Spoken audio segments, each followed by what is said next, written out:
Thank you, Angie. Financial reports without doom and gloom are pretty rare these days. If you've been watching television or reading the papers or listening to the radio, you'll find that every expert that I know of tells us that we can expect something strange and extraordinary to happen. We need to learn to pinch pennies, they tell us, to survive in these times. That's good advice.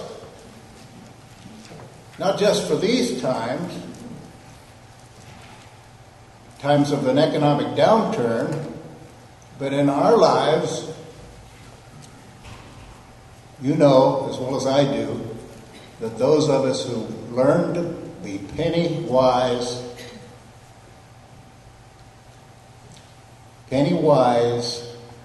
make someone wealthy in the long run and comfortable.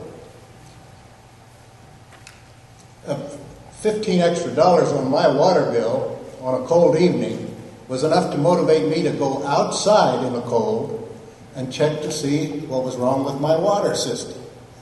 Because in a water system, that extra $15 worth of water could have all escaped in one evening. What I found was a slow leak in an outside line that I could shut off. I turned it off and waited for a warmer day to repair it. As it turned out, that little extra rubber valve that cost $5 saved me about $200 over the period of a year. When I thought about that, you walk in the house and you're thinking, what would happen if the water was running in the bathroom and the water was running in the kitchen sink and the water was running outside in a faucet? And I drew a parallel. I thought, how does that compare with electricity and electric leaks? In our house, as I looked around that evening, there were lights on in way too many rooms. The TV was still on. The computer was still on.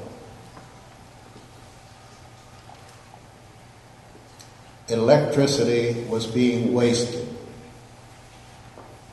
Last summer when we went to a meeting, some of you were there at the District 7 meeting in Omaha. As I walked around the Quest Center early in the morning, all of the air conditioners were running. All the lights were on.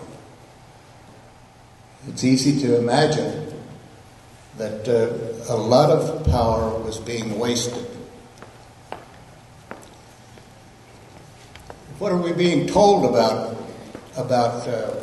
what's coming, what to look for? Steve Parr is here this evening.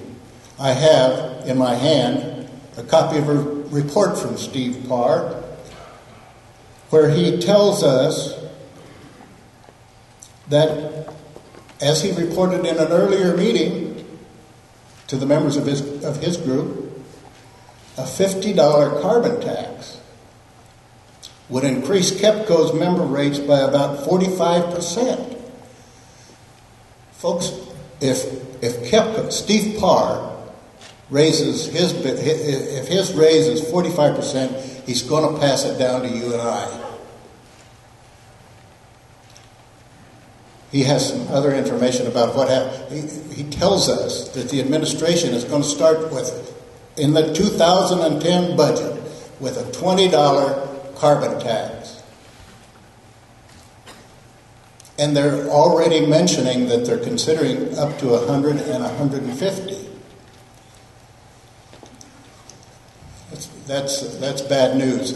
I thought, why does it always have to be bad news? So if you look at it the other way, this bad news, you see, they tell us is really good news, because if we tax you for the carbon you waste and produce, then you'll be helping to save the planet.